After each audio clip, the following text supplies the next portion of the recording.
जय हिंद दोस्तों, स्वागत है आप सभी का आपके अपने परिवार द लॉजिकल साइंस में। मैं हूं आलोक सिंह आतिश और उम्मीद करते हैं आप सभी अच्छे होंगे। एएलपी की वैकेंसी भी बढ़ गई, फोटो और सिग्नेचर भी करेक्शन हो गया। अब एग्जाम कब होगा, ये सवाल कहीं ना कहीं बहुत सारे छात्रों को परेशान कर रहा है और आप में से बहुत सारे छात्र व्हाट्सएप पे मैसेज कर रहे हैं कि गुरुजी एएलपी का एग्जाम कब होगा। जो कैलेंडर में बात की गई थी उसके अकॉर्डिंग तो अभी तक कुछ नहीं देखने को मिल रहा है। तो मेरे मित्र, ये क्यूरियोसिटी जो है वो कहीं ना कहीं सभी छात्रों के पास है कि आखिर एएलपी की जो एग्जाम है वो कब होगी। जैसा कि आप सबों को मालूम है कि जब एएलपी के वैकेंसी को बढ़ाने के रिगार्डिंग प्रोटेस्ट हुई थी तो उस वक्त रेलवे की तरफ से लगातार नोटिफिकेशन पे नोटिफिकेशन दी जा रही थी और उसी क्रम में आपको एक और नोटिफिकेशन देखने को मिला था। वो क्या? तो sir CN number 1/2024 recruitment of ALP tentative timeline, यानी कि जो आपका एएलपी 2024 की रिक्रूटमेंट प्रोसेस थी उसके लिए एक संभावित टाइमलाइन की यहां पे चर्चा की गई थी, जिसमें यह कहा जा रहा था कि application to the post of ALP notified under CN 1/2024 are aware to that the last date for submission of application is 19/2/2024, यानी कि लास्ट डेट 19/2/2024 है और इससे पहले आप भर लीजिए, आपको फॉर्म भरने का दोबारा मौका नहीं दिया जाएगा। फिर आगे ये भी इसमें कहा जा रहा था एग्जाम को लेकर के कि the CBT-1 exam for this post are tentatively scheduled to be held between June and August 2024। अब ध्यान दीजिएगा कि इसमें यह कहा जा रहा है कि जून से अगस्त 2024 के बीच में जो एएलपी की CBT-1 होनी है वो हो जाएगी। मेरे मित्र, जून तो आपका पूरा चला गया और इस जून में आपको क्या देखने को मिला? तो फोटो और सिग्नेचर करेक्शन के लिए और साथ में एएलपी की वैकेंसी बढ़ गई। अब इसके साथ ये भी एक नोटिफिकेशन में बात कही गई है कि जो वैकेंसी बढ़ी है उसके लिए आपको एक अलग से और बढ़ी हुई वैकेंसी की रिगार्डिंग नोटिफिकेशन देखने को मिलेगी, जिसमें सभी छात्रों को फिर से दोबारा मौका दिया जाएगा कि बढ़ी हुई वैकेंसी के अकॉर्डिंग आप जो है वो अलग अलग बोर्ड को सेलेक्ट कर सकते हो। तो मेरे मित्र, इसके लिए तो अभी तक आपको कोई ऑफिशियल नोटिस नहीं मिला है, तो आप ये मान के चल सकते हो कि 1-2 दिन में आपको नोटिफिकेशन देखने को मिलेगी और मिनिमम 5-7 दिन का तो समय जो है वो आपको लगेगा ही लगेगा। किसके लिए सर? तो छात्रों के द्वारा अलग अलग आरआरबी को सेलेक्ट करने में और उसके फॉर्म को सबमिट करने में। और उसके बाद मेरे मित्र फिर जाकर के क्या होगा? तो आपका सॉर्टिंग होगा, स्क्रूटनी होगी, उसके बाद एडमिट कार्ड बनेगा और फिर आप सबों को नोटिफिकेशन मिलेगा। तो मोटा मोटी आप ये मान के चल सकते हो कि जून से अगस्त जो इन्होंने संभावित कहा था, तो जून और जुलाई, जून तो आपका बीत ही गया, अब जुलाई में ये अपना आगे का कार्यक्रम स्टार्ट करेंगे और आपकी परीक्षा आप ये कयास लगा सकते हो according to this tentative timeline कि अगस्त में शुरू हो सकती है। अब आपको अगस्त में कब शुरू होगी इसकी घोषणा तो ऑफिशियली ही करना होगा, हमारे कह देने से तो नहीं होगा। हाँ, आप ये जरूर मान के चल सकते हो कि अगस्त के अगर आपको मतलब फर्स्ट वीक तक, मतलब अगस्त के फर्स्ट वीक तक एग्जाम होनी होगी तो जुलाई के लास्ट वीक तक ही आपको सारी चीजें मिल जाएगी।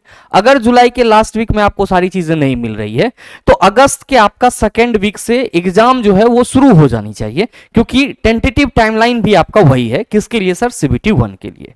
और साथ में जो स्टेज 2 की बात की गई थी वो सर दिसंबर में, और साथ ही यहाँ पे एप्टीट्यूड टेस्ट जो था उसके लिए इन्होंने नवंबर जो है वो निर्धारित करा था। तो मेरे मित्र, अगर आप पूरे जुलाई को हटा दो तो आप ये मान के चल सकते हो कि अगस्त में आपका एग्जामिनेशन जो है वो स्टार्ट हो जाएगा। तो मोटा मोटी आप ये यही शेड्यूल जो है वो तय करके चलिए कि एग्जाम जून में तो नहीं ही हुई, अब जुलाई में आपको बहुत सारा कार्यक्रम है उसको देखना पड़ेगा, आपका फॉर्म फिर से अपडेट होगा, फिर स्कूटरी होगी, फिर एडमिट कार्ड बनेगा। तो एग्जाम जो है वो संभावित आपका कहां चला गया? अगस्त में चला गया। तो आप अगस्त को जो है अपना डेडलाइन मान करके अपनी पढ़ाई कर सकते हो। अब ये तो हो गई आपकी एग्जाम की बात। दूसरी बात छात्रों के मन में लगातार ये आ रही है कि गुरुजी सिलेक्शन आसान होगा या मुश्किल होगा। मेरे मित्र, जैसा कि आप सबों को मालूम है कि पहले वैकेंसी 5696 थी और अब जो वैकेंसी है वो 18,799 है। तो वैकेंसी जो है वो 3 गुना बढ़ा है, जबकि जो छात्र हैं वो उतना ही है। मोटा मोटी आप सबों ने वीडियोस के माध्यम से, अलग अलग सोर्स के माध्यम से ये जाना था कि 5696 वैकेंसी के लिए जो फॉर्म भरी गई थी वो कितना था सर? 20 लाख प्लस स्टूडेंट ने फॉर्म डाला था। अब जो 5696 वैकेंसी थी पहले, अब वो हो गई है 18,799। तो मेरे मित्र, वैकेंसी आपका 3 गुना बढ़ा है, छात्र उतना ही है। तो आप ये कह सकते हो कि गुरुजी कंपटीशन जो है वो मतलब लो रहेगा। अब इतना भी लो नहीं रहेगा कि जो पढ़ाई नहीं किए हैं उसका भी रिजल्ट हो जाएगा। लो होने का मतलब क्या हुआ कि पहले जो एक हाइप क्रिएट थी कि गुरुजी कट ऑफ बहुत ऊपर चला जाएगा, अब वैसा आपको देखने को नहीं मिलेगा। हाँ, ये जरूर संभव है कि अगर वैकेंसी बढ़ाई गई है तो रेलवे की तरफ से क्या किया जाएगा सर, क्वेश्चन के स्टैंडर्ड को मेंटेन किया जाएगा। ये बात आप ध्यान में रखिएगा।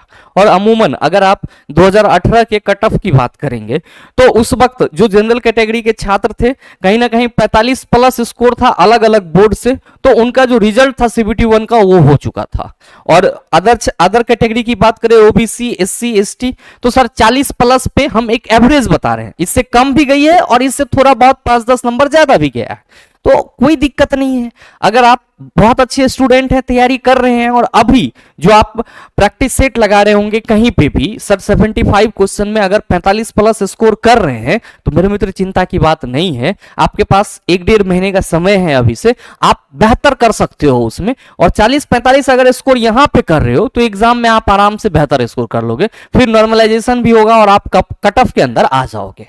तो हम कुल मिला के आपको यही कहेंगे कि जितने भी छात्रों के मन में ये आ रहा है कि गुरुजी जो हमारा सिलेक्शन है वो आसान है या मुश्किल है, तो मेरे मित्र पढ़ने वाले छात्र के लिए इस बार का जो ये एएलपी वैकेंसी है वो गोल्डन अपॉर्चुनिटी है। और न पढ़ने वाले छात्रों के लिए ये पहाड़ से कम नहीं है।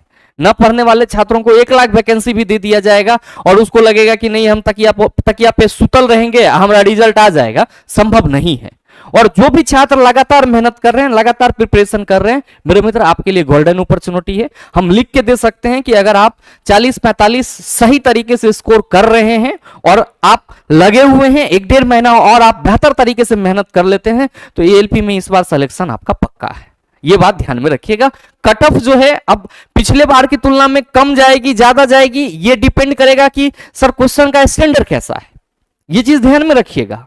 हाँ, अगर आप पढ़ने वाले हैं और सही तरीके से सिलेबस को सर टैकल किए हैं तो मेरे मित्र आपको कोई परेशानी नहीं आने वाली है। इतना बात आप लिख करके चलिएगा, इतना बात आप मान करके चलिएगा। तो सभी पढ़ने वाले छात्रों के लिए इस बार सिलेक्शन लेना बहुत ही आसान है और न पढ़ने वालों के लिए तो सर वैसे ही सारी चीजें मुश्किल है।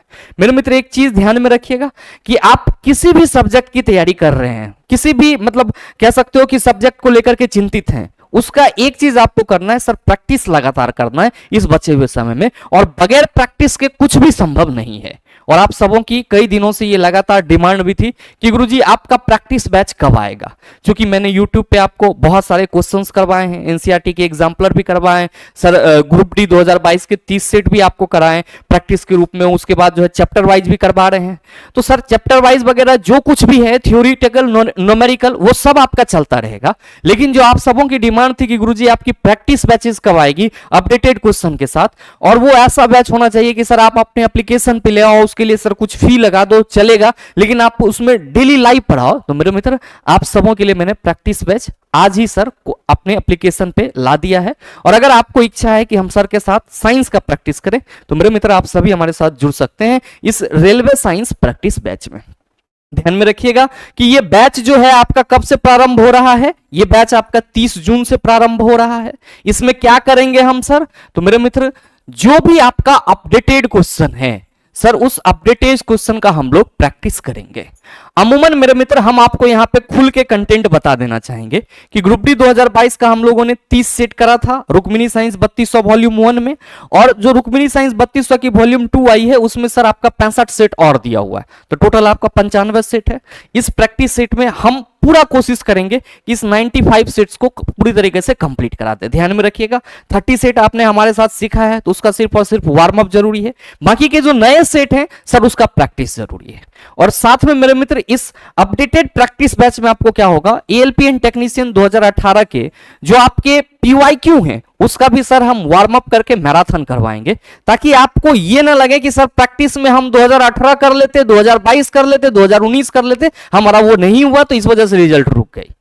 इसमें पूरी की पूरी कहानी जो है वो आपका अपडेटेड प्रैक्टिस सेट के साथ करवाया जाएगा, ताकि आपका जो कंसेप्ट है वो पूरी तरीके से क्लियर हो जाए। और मेरे मित्र जब आप एग्जाम देने जाओ तो आपको लगे कि हाँ ये सब चीज हम लोगों ने पढ़ रखा है। ये प्रैक्टिस सेट जो है आपका लाइव चलेगा, ठीक है। अब YouTube पे जो है वो लाइव नहीं हो पाती थी, रीजन आप सबों को मालूम है कि कई सारे छात्र जुड़ते थे, कई सारे छात्र नहीं जुड़ते थे। वहां पे क्या होगा कि आपका प्रॉपर वे में क्लास और पीडीएफ एक साथ देखने को मिल जाएगा। तो जिन किसी भी छात्र को लगता है कि गुरुजी हम आपके साथ डेली प्रैक्टिस करना चाहते हैं, तो मेरे मित्र आप इस लाइव बैच में आ सकते हैं। बाद बाकी सर आपको इस बैच से संबंधित किसी भी तरह की जानकारी लेनी हो तो मेरे मित्र आप इस नंबर पे कॉल या व्हाट्सएप कर सकते हैं। बहरहाल उम्मीद करते हैं कि ये छोटा सा वीडियो आप सबों को अच्छा लगा होगा। अगर आपको वीडियो अच्छा लगा तो वीडियो को लाइक कीजिएगा, ज्यादा से ज्यादा अपने दोस्तों के साथ शेयर कीजिएगा, और हाँ अगर आप चैनल पर नए हैं तो सब्सक्राइब करके बेल आइकन दबा लीजिएगा ताकि इस तरह के एग्जाम रेलेवेंट वीडियो का नोटिफिकेशन सबसे पहले आपके पास पहुंचे और आप उसको सबसे पहले देख पाओ। मिलते हैं फिर अगले वीडियो सेशन में, तब तक के लिए best of luck, thank you, have a nice day.